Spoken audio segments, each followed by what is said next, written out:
Hello guys, Nolan here again, and this is going to be a part 2 to the emails, and this one's about how to delete an email.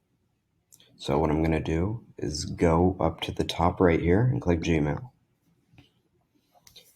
and it will once again bring up the Gmail screen.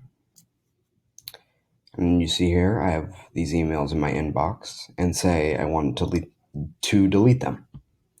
So I would go over to the right here on this email and I would click delete, and it deletes it out of your inbox. And it says it moved it to the trash. So what I could also do is undo it, and it brings it back in case you accidentally delete an email. You could also select multiple of the emails and delete them both at the same time. Or what I could also do is click this select button at the top, and it selects all of the emails, and then hit delete, and they're all gone at the same time. I hope this helped, guys. See ya.